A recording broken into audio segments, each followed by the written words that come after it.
নমস্কার বন্ধুরা, সামনেই আসতে চলেছে জামাই ষষ্ঠী বা অরণ্য ষষ্ঠী ব্রত। জ্যৈষ্ঠ মাসের শুক্ল ষষ্ঠী তিথিতে ষষ্ঠী দেবীর পূজার মধ্য দিয়ে জামাই ষষ্ঠী ব্রত পালন করা হয়। বিবাহিত মেয়ে এবং জামাইকে নিমন্ত্রণ করে আপ্যায়ন করা এই ব্রতের রীতি। শাশুড়ি মায়েরা তাদের জামাইদের কপালে মা ষষ্ঠীর ফোঁটা দেন। শাশুড়িরা মেয়ে ও জামাইয়ের হাতে হলুদ মাখানো সুতো বা হলুদ সুতো বেঁধে তাদের মঙ্গল কামনা করেন। এই ব্রত পালনের মধ্যে দিয়ে হিন্দু সংস্কার এবং সামাজিকতা উভয় পালন করা হয়।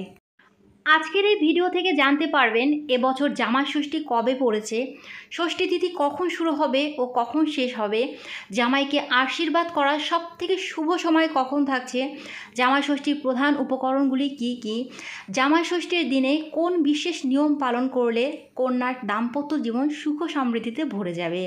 বন্ধুরা, এই সকল বিষয়গুলো জানতে ভিডিওটা স্কিপ না করে প্রথম থেকে শেষ পর্যন্ত দেখার অনুরোধ রইল। এবছর জামাই ষষ্ঠী অনুষ্ঠিত হবে বাংলার 17ই জ্যৈষ্ঠ 1432 বঙ্গাব্দ, ইংরাজির 1 জুন 2025 সাল রবিবার। ষষ্ঠী তিথি শুরু হবে বাংলার 16ই জ্যৈষ্ঠ, ইংরাজির 31শে মে শনিবার রাত 12টা 34 মিনিট থেকে। ষষ্ঠী তিথি থাকবে বাংলার 17ই জ্যৈষ্ঠ, ইংরাজির 1 জুন রবিবার রাত 12টা 8 মিনিট পর্যন্ত। জামাই ষষ্ঠীর দিনে জামাইকে আশীর্বাদ করার সবথেকে শুভ সময় থাকবে বাংলার 17ই জ্যৈষ্ঠ, ইংরাজির 1 জুন রবিবার দুপুর 12টা 6 মিনিট থেকে দুপুর 2টো 47 মিনিটের মধ্যে। জামাই ষষ্ঠীর দিনে শাশুড়ি মায়েরা প্রথমে মা ষষ্ঠীর পুজো করে থাকেন। মা ষষ্ঠীর পুজো করার পরে জামাই ষষ্ঠীর যাবতীয় আচার ও নিয়মগুলো পালন করেন। এবার আমরা জেনে নেব মা ষষ্ঠী পুজোর সবথেকে প্রধান উপকরণগুলো কী কী। প্রথমেই রয়েছে আম পাতা, তালপাতার পাখা, ধান, দুব্বা, বেলপাতা, ফুল, মিষ্টি, 5 বা 9 রকমের অর্থাৎ বিজোড় সংখ্যার ফল, সাদা সুতো ও হলুদ। এবার আমরা জেনে নেব মা ষষ্ঠীর পুজোর নিয়ম এবং জামাই ষষ্ঠীর দিনে শাশুড়ি মায়েরা বিশেষ কিছু নিয়ম পালন করলে আপনাদের কন্যার দাম্পত্য জীবন আরও সুখের হয়ে উঠবে। জামাই ষষ্ঠীর দিনে শাশুড়ি মায়েরা মা ষষ্ঠীর ব্রত করবেন, তাই তারা এই দিন মা ষষ্ঠীর পুজো না হওয়া পর্যন্ত উপবাস থাকবেন। ষষ্ঠী পুজোর পরে আপনারা মা ষষ্ঠী পুজোর প্রসাদ খাওয়ার পরে এই দিন নিরামিষ গ্রহণ করবেন। এই দিন কোনোভাবে আমিষ আহার গ্রহণ করবেন না। কথিত আছে মেয়ে জামাইকে সুখী করতে জামাই ষষ্ঠীর আগের দিন বাড়ির ঈশান কোণে একটি তামার ঘটে গঙ্গাজল ভর্তি করে তার উপরে তুলসী পাতা দিয়ে রেখে দিন। পরের দিন মেয়ে জামাই এলে সেই ঘটের জল তাদের উপরে ছিটিয়ে দেবেন। জামাই ষষ্ঠী বা অরণ্য ষষ্ঠীর দিনে শাশুড়ি মায়েরা খুব সকালে ঘুম থেকে উঠে স্নান করে শুদ্ধ বস্ত্র পরে নেবেন। এরপরে আপনারা নিজেদের ঠাকুর ঘর বা ঠাকুর মন্দিরটিকে পরিষ্কার করে গঙ্গাজল ছিটিয়ে ধূপ ধুনো জ্বালিয়ে ইষ্টদেবতার পুজো করে নেবেন। তারপরে শুরু করে দেবেন মা ষষ্ঠীর পুজোর আয়োজন। প্রথমে একটি ঘট জলে ভর্তি করে নেবেন, তার ওপরে রাখবেন আম পাতা, পাশে রাখবেন তালপাতার পাখা, এর ওপরে একগুচ্ছ দুব্ব অর্থাৎ 108টি দুব্ব বেছে আটি বেঁধে রাখবেন। একটি সাদা সুতো হলুদে রাঙিয়ে ফুল, দুব্বা, বেলপাতা দিয়ে গিট বেঁধে তৈরি করা হয় ডোর। একে বলা হয় মা ষষ্ঠীর ডোর।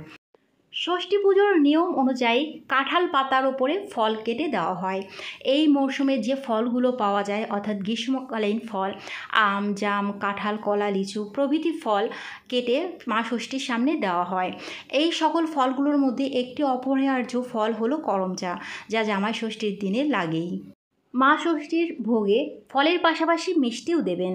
তারপরে ফুল বেলপাতা দিয়ে পুজো করে নেবেন। পুজো শেষে ধূপ দিয়ে দীপ দিয়ে আরতি করবেন। জামাই ষষ্ঠীর দিনে একটা জিনিস খেয়াল রাখবেন, এই দিনে যেন মেয়ে বা জামাই একা না আসে। এই দিন মেয়েকে নিয়ে জামাই যেন জোরে প্রবেশ করে। জামাই মেয়ে বাড়িতে আসার পরে তাদের আসন পেতে বসতে দেবেন। আগের দিন বাড়ির ঈশান কোণে রাখা যে জলটি ছিল সেই জলের ছিটা দিয়ে দেবেন। এরপরে তাদের সামনে একটি প্রদীপ জ্বালিয়ে দেবেন, কপালে দইয়ের ফোঁটা দেবেন। তারপরে দুর্বার আটি ঘটের জলে ভিজিয়ে তালপাতার পাখার সঙ্গে ধরে জামাইকে বাতাস দেওয়া হয় আর বলা হয় 60-60। এরপরে জামাইয়ের কবজিতে বেঁধে দেওয়া হয় ষষ্ঠীর ডোর। মেয়ে জামাইকে বরণ করে মিষ্টি খাওয়ানোর পরে তাদের কাচের গ্লাসে ডাবের জল দিন। বলা হয় এতে মা লক্ষ্মী সন্তুষ্ট হন।